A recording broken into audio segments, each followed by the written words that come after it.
प्रधानमंत्री ने कहा, आत्मनिर्भर भारत अभियान से कृषि क्षेत्र में करीब 35 लाख लोगों को मिल सकेगा रोजगार।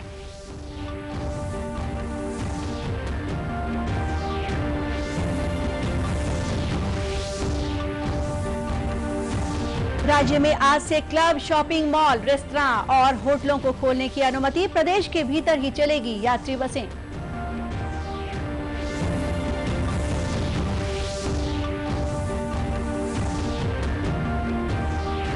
राज्य सरकार अब निर्धारित दरों पर पशुपालकों से खरीदेगी गोबर। हरेली पर्व से शुरू की जाएगी गोधन न्याय योजना।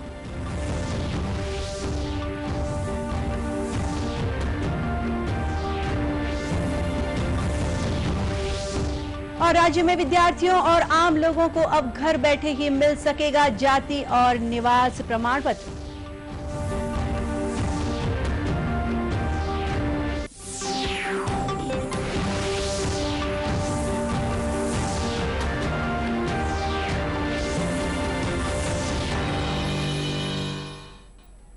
नमस्कार, आप देख रहे हैं दूरदर्शन समाचार। मैं हूं गोपा सान्याल। अब समाचार विस्तार से। प्रधानमंत्री नरेंद्र मोदी ने कहा है कि आत्मनिर्भर भारत अभियान से कृषि क्षेत्र में करीब 35 लाख लोगों को रोजगार मिल सकेगा। ये बात प्रधानमंत्री ने वीडियो कॉन्फ्रेंसिंग के जरिए आत्मनिर्भर उत्तर प्रदेश रोजगार योजना का शुभारंभ करते हुए कही। उन्होंने उम्मीद जताई कि इस अभियान से उत्तर प्रदेश को बहुत फायदा होगा, साथ ही प्रवासी मजदूरों को रोजगार देने में कारगर साबित होगा।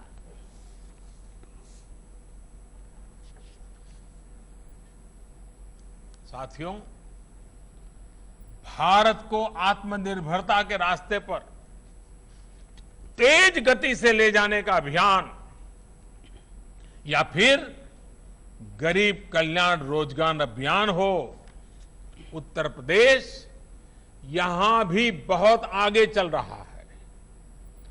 गरीब कल्याण रोजगार अभियान के तहत श्रमिकों को आय के साधन बढ़ाने के लिए गांवों में अनेक प्रकार के कार्य शुरू करवाए जा रहे हैं। गरीबों के लिए पक्के घर का निर्माण हो, सामूहिक शौचालय, कम्युनिटी टॉयलेट का निर्माण हो, पंचायत भवनों का काम हो, कुएं, तालाब बनाना, सड़कें बनाना, इंटरनेट की लाइनें बिछाना, ऐसे 25 कामों की लिस्ट केंद्र सरकार ने बनाई है। आज इसको विस्तार देते हुए इसमें आत्मनिर्भर भारत अभियान को भी शामिल करते हुए उत्तर प्रदेश ने सीधे करीब करीब सवा करोड़ श्रमिक और कामगार साथियों को रोजगार देने का बीड़ा उठाया है। इस मौके पर प्रधानमंत्री ने यह भी कहा कि कोरोना संक्रमण के खिलाफ संघर्ष जारी है। उन्होंने कहा कि इस बीमारी का कोई टीका उपलब्ध नहीं है, इसलिए इस संक्रमण से बचने का उपाय केवल मास्क लगाना और 2 गज की दूरी या सुरक्षित दूरी है। राज्य सरकार ने आज से क्लब, शॉपिंग मॉल, रेस्तरां और होटलों को फिर से खोलने की अनुमति दे दी है। साथ ही राज्य के भीतर आज से यात्री बसें भी चलाई जाएंगी। कोरोना संक्रमण और लॉकडाउन की वजह से प्रदेश में करीब 96 दिन बाद इन सेवाओं को शुरू करने की अनुमति दी गई है। इससे पहले मुख्यमंत्री भूपेश बघेल ने राज्य में कोरोना संक्रमण की स्थिति की समीक्षा की। इसके बाद मुख्यमंत्री ने अनलॉक 1 के बीच इन गतिविधियों को शुरू करने के निर्देश दिए। हालांकि यात्री बसों से लेकर मॉल, होटल तक सभी में कोरोना से बचाव संबंधी गाइडलाइंस का पालन करना होगा।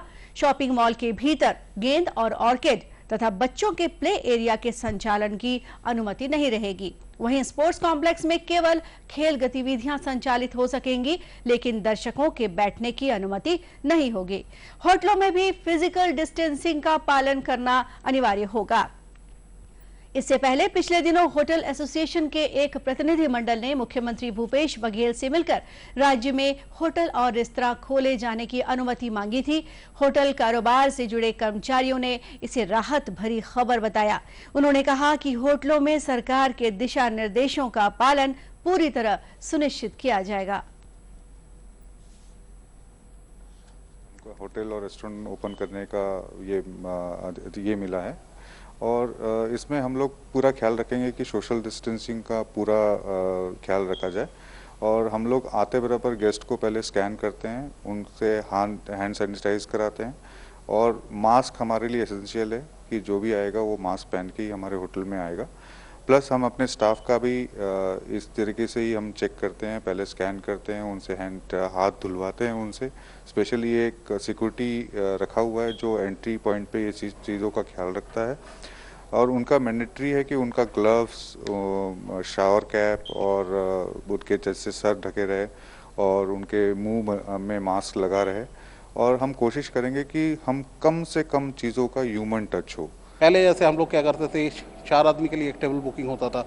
आज के दिन में वही टेबल में हम लोग 2 आदमी को और दोनों के बीच में 3 फीट का डिस्टेंस मेंटेन करके हम लोग इसको शुरू कर रहे हैं।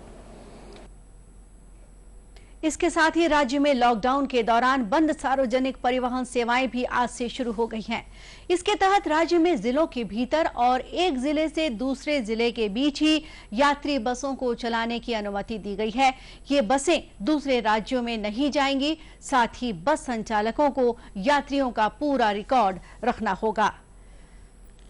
प्रदेश में अब तक कोरोना मरीजों का आंकड़ा 2450 के पार चला गया है। वहीं बीते 24 घंटों के दौरान 128 मरीज स्वस्थ होने पर अस्पताल से डिस्चार्ज कर दिए गए हैं। फिलहाल प्रदेश में सक्रिय मामलों की संख्या करीब 800 है। राजधानी रायपुर में आज कोरोना संक्रमण के 11 नए मरीज पाए गए हैं। इनमें रायपुर एम्स के 3 स्वास्थ्यकर्मी शामिल हैं। स्वास्थ्य विभाग ने इसकी पुष्टि करते हुए बताया कि अब तक रायपुर में 256 मरीज मिल चुके हैं। इनमें से 150 मरीज स्वस्थ हो चुके हैं, जबकि राजधानी में 106 सक्रिय मामले हैं। इनमें से 21 मरीज ऐसे हैं जो विदेशों से लौटे हैं। उधर राजनांदगांव जिले में भी कोरोना संक्रमण के बढ़ते मामलों को देखते हुए लॉकडाउन का कड़ाई से पालन कराया जा रहा है। इस बीच राजनांदगांव शहर के लोगों को जागरूक करने के लिए पुलिस ने एक फ्लैग मार्च किया। शहर के महावीर चौक से शुरू हुआ फ्लैग मार्च मानव मंदिर चौक, सदर लाइन, बसंतपुर, इंदिरा गांधी चौक सहित अन्य क्षेत्रों से होते हुए मानव मंदिर में ही खत्म हुआ। इस फ्लैग मार्च में जिले के पुलिस अधीक्षक जितेंद्र शुक्ला और अतिरिक्त पुलिस अधीक्षक सुरेश चौबे के साथ अन्य वरिष्ठ अधिकारी शामिल हुए।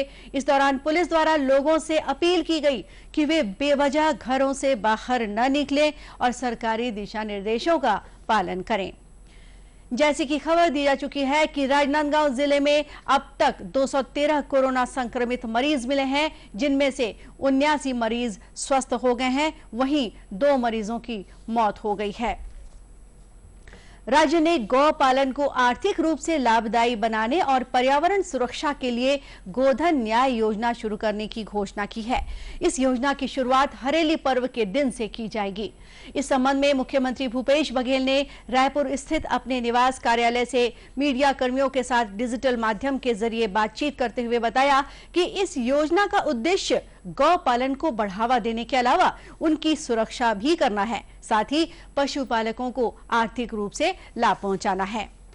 मुख्यमंत्री ने बताया कि इस योजना के तहत पशुपालकों से गोबर खरीदने के लिए दर निर्धारित की जाएगी। इसके लिए कृषि मंत्री की अध्यक्षता में 5 सदस्यीय समिति गठित की गई है। श्री बघेल ने उम्मीद जताई कि इस योजना के शुरू होने से गांव में रोजगार के अवसर भी बढ़ेंगे। मुख्यमंत्री ने बताया कि शहरों में लावारिस पशुओं की रोकथाम और गोबर खरीदी से लेकर इसके जरिए वर्मी खाद के उत्पादन तक की पूरी व्यवस्था नगरीय प्रशासन के हाथों में होगी। श्री बघेल ने बताया कि वर्मी खाद के जरिए जैविक खेती को बढ़ावा दिया जाएगा और जैविक खाद के बेहतर प्रचार प्रसार के लिए राज्य सरकार बाजार भी उपलब्ध कराएगी। उन्होंने ये भी बताया कि वर्मी खाद की बिक्री सहकारी समितियों के माध्यम से होगी। राज्य में विद्यार्थी और आम लोगों को अब घर बैठे ही जाति और निवास प्रमाण पत्र मिल जाएगा। इस आशय के निर्देश मुख्यमंत्री भूपेश बघेल ने दिए हैं। इस संबंध में सामान्य प्रशासन विभाग ने जिला कलेक्टरों को आदेश दिया है कि जाति और निवास प्रमाण पत्र वितरण की प्रक्रिया सरल की जाए और इसे आवेदकों के घरों तक पहुंचाने की व्यवस्था की जाए। आदेश के अनुसार अब जाति और निवास प्रमाण पत्र जारी होने के बाद संबंधित आवेदकों से डाक रजिस्ट्री शुल्क लेकर प्रमाण पत्र उनके घर के पते पर भेजा जाएगा। लोक सेवा केंद्रों और तहसील कार्यालयों में ही आवेदक ये शुल्क जमा करेंगे। यह नियम लागू होने से आवेदन भरने की प्रक्रिया पूरी करने के बाद आवेदकों को प्रमाण पत्र लेने के लिए दोबारा तहसील कार्यालय या लोक सेवा केंद्र में जाने की जरूरत नहीं पड़ेगी। देश में लगातार बढ़ रहे कोरोना संक्रमण के मामलों को देखते हुए रेलवे ने आगामी 12 अगस्त तक सामान्य ट्रेनों के परिचालन पर रोक लगा दी है। रेल मंत्रालय ने आगामी 1 जुलाई से 12 अगस्त तक मेल एक्सप्रेस और उपनगरीय सेवा सहित सभी नियमित समय सारणीबद्ध यात्री सेवाएं रद्द करने का फैसला लिया है। आगामी 1 जुलाई से 12 अगस्त के बीच इन नियमित यात्री ट्रेनों के लिए बुक किए गए सभी टिकट रद्द समझे जाएंगे और उनका पूरा रिफंड यात्रियों को दिया जाएगा। लेकिन वर्तमान में संचालित सभी 230 स्पेशल रेलगाड़ियां निर्धारित कार्यक्रम के अनुसार चलती रहेंगी, जिनके लिए 21 मई को या उसके बाद टिकट बुक किए जा रहे हैं। इनमें बीती 12 मई से शुरू हुई स्पेशल राजधानी ट्रेन और बीते 1 जून से संचालित स्पेशल मेल और एक्सप्रेस सेवा शामिल हैं। उल्लेखनीय है कि इससे पहले रेलवे ने 30 जून तक बुक किए गए सभी टिकट रद्द करने और यात्रियों को उनका पूरा रिफंड करने की घोषणा की थी। इसे और आगे बढ़ा दिया गया है। कोरोना महामारी के इस दौर में एक ओर जहां रोजगार मिलना एक बड़ी चुनौती साबित हो रही है, ऐसे समय में आजीविका के नए नए साधनों का भी जन्म हो रहा है। ऐसी ही पहल धमतरी जिले में राष्ट्रीय ग्रामीण आजीविका मिशन के तहत की गई है। अभियान के तहत जिले के नगरी विकासखंड स्थित जबर्रा और धमतरी विकासखंड के छाती गांव में स्व सहायता समूह की महिलाओं को बांस से आकर्षक और कलात्मक गहने बनाने का प्रशिक्षण दिया जा रहा है। खास बात यह है कि गांव की बाड़ी में उगाए गए बांस और परंपरागत औजार के इस्तेमाल से इन गहनों को बनाया जा रहा है। इनमें झुमके, टॉप्स, चूड़ी और हार शामिल है।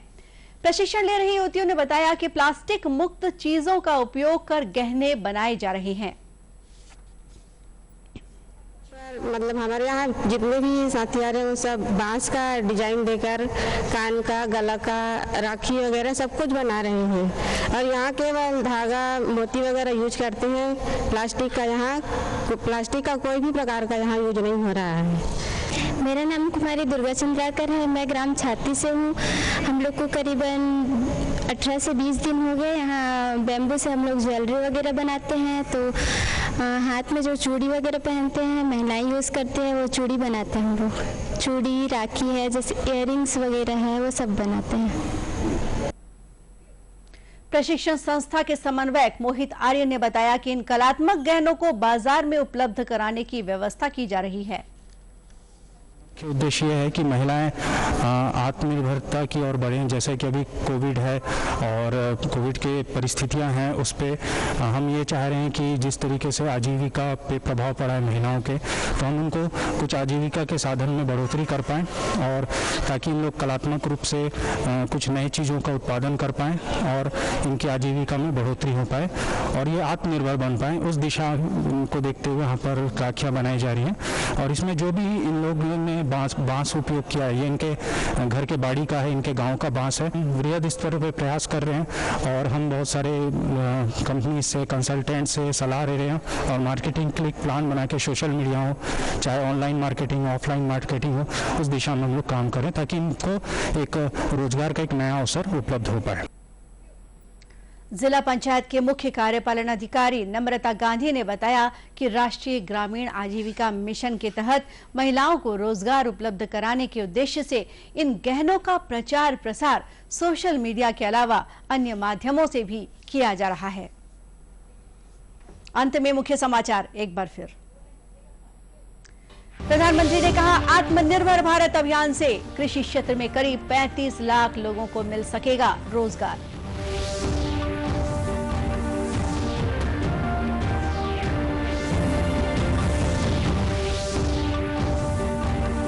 राज्य में आज से क्लब, शॉपिंग मॉल, रेस्तरां और होटलों को खोलने की अनुमति। प्रदेश के भीतर ही चलेगी यात्री बसें।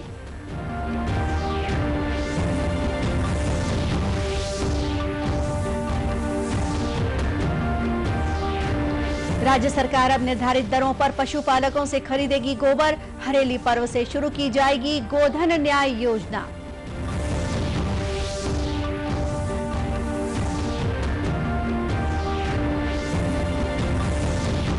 और राज्य में विद्यार्थियों और आम लोगों को अब घर बैठे ही मिल सकेगा जाति और निवास प्रमाण पत्र। और इसी के साथ ये समाचार बुलेटिन यहीं समाप्त हुआ। नमस्कार।